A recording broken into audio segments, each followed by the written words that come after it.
Hey, I'm Pastor Bill. One of the aspects of grammar is noun-verb agreement. The biblical authors, specifically Moses, was Egyptian raised and he knew how to write. He knew how to write rightly. So, what's going on in Genesis 1 when he says, in the beginning, God created? There is a purposeful noun-verb disagreement.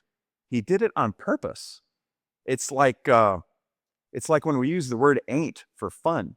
It's it's supposed to get people's attention. It's wrong grammatically.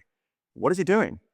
Well, it helps us when we hear the let us statements. Let us make man in our image, or Genesis 11, let us go down and see their tower. Who's the us? We're told in the very first verse of Genesis 1, in the beginning, God. That's a plural word. How is God plural?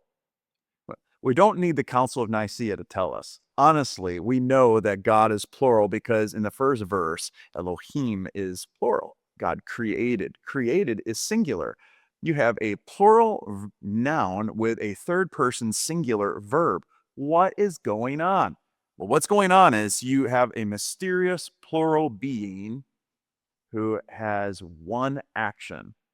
That is odd.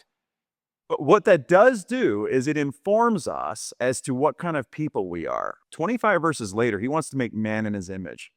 What does that mean? Well, it definitely means that we're intelligent and emotional. It definitely means that we are volitional. We have a will. We're creative. We want to make things. We want to rule things. We want to ascend to the heights of our thoughts. But if a relational plural being, a singular being who is somehow plural, we know he is relational. He says, let us. It is very, very normal for God to think of himself as an us. So when you're made in his image, that means that it is natural for you to have relationship. Do you wonder why you can only get along with yourself for so long and then you start feeling depressed? It's because you're not meant to live on an island. So be encouraged today. Find fellowship among other believers and know that it was sort of spelled out for us in the first verse of the Bible. It's not just theological, it is practically theological. The Bible isn't just a puddle. While it is fun to jump into a puddle, studying Scripture should never end with that short-lived thrill of just a 2-second splash. When you jump into the Bible, you're jumping into something of oceanic depths. Now, if that sounds fun, but also a little intimidating, we want to help.